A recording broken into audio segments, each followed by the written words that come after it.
Welcome to my channel Kosireddy వారి వంటిల్లు. ఇవాళ నేను మళ్ళీ సరికొత్త స్పెషల్ రెసిపీతో మీ ముందుకు వచ్చేసాను. అదేంటనుకుంటున్నారా?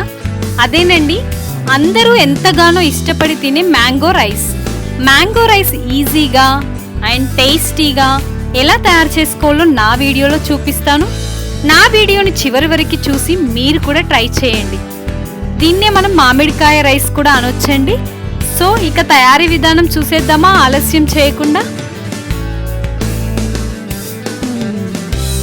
ముందుగా ఫ్రెష్ మామిడికాయలను తీసుకొని మంచినీళ్ళతో కడుక్కొని వీటిని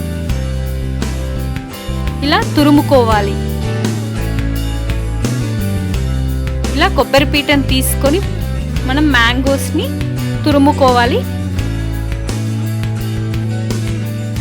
ఇలా తురుముకోవడం వల్ల ఏంటి అంటే మనకి రైస్లో కలిపి పుల్ల పుల్లగా టేస్టీగా ఉంటుందని చెప్పేసి నేను ఇలా తురుముకుంటున్నాను. కట్ చేసి కూడా మిక్సీకి వేసి కూడా వేసుకోవచ్చు, బట్ ఇలా తురుముకుంటే మనకి టేస్టీ ఎక్కువ ఉంటుంది. తురుముకొని ఒక బౌల్లో పెట్టి దీన్ని పక్కన పెట్టేసుకోవాలి. ఆ తర్వాత స్టవ్ వెలిగించి ప్యాన్ పెట్టి ప్యాన్ బాగా వేడి అయ్యాక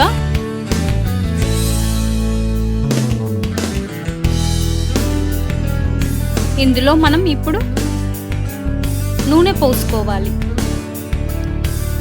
నూనె బాగా వేడి అయిన తర్వాత జీలకర్ర, ఆవాలు, పల్లీలు, పచ్చిమిరపకాయ ముక్కలు, ఎండుమిర్చి, ఉల్లిపాయ ముక్కలు వేసి బాగా తాలింపును వేయించుకోవాలి. పచ్చిదనం పోయేంత వరకు బాగా వేయించుకొని ఇందులో ఇప్పుడు మనం అల్లం వెల్లుల్లి పేస్ట్,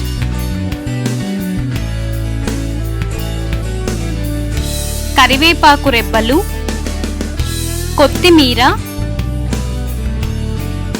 పసుపు వేసి తాలింపును మరలా ఒకసారి మొత్తం మిక్స్ అయ్యేలాగా కలుపుకొని బాగా వేయించుకోవాలి. కలర్ కొంచెం ఎక్కువ కావాలనుకుంటే కొంచెం పసుపు కొంచెం ఎక్కువగా వేసుకోండి, ప్రాబ్లం లేదు. సో ఇలా వేసుకొని బాగా తాలింపును వేయించుకొని ఇప్పుడు ఇందులో మనం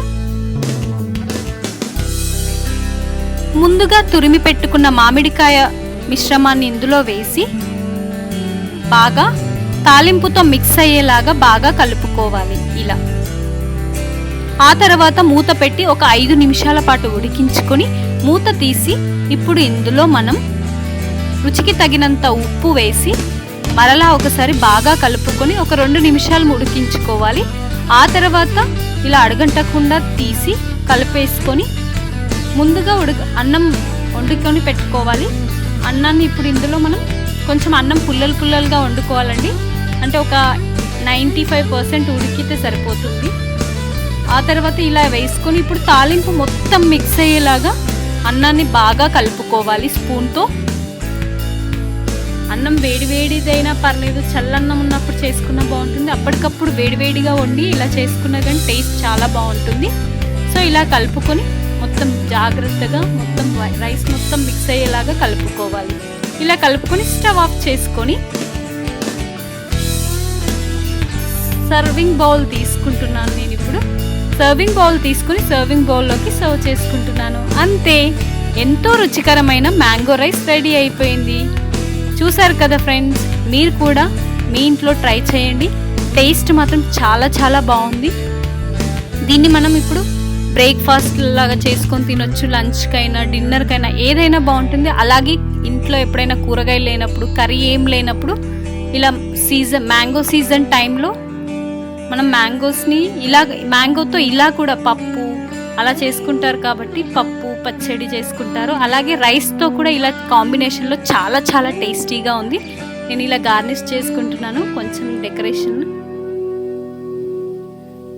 ఇది ఫ్రెండ్స్, మీరు కూడా మీ ఇంట్లో ట్రై చేసి టేస్ట్ ఎలా వచ్చిందో నాకు కామెంట్ బాక్స్లో కామెంట్ చేయండి.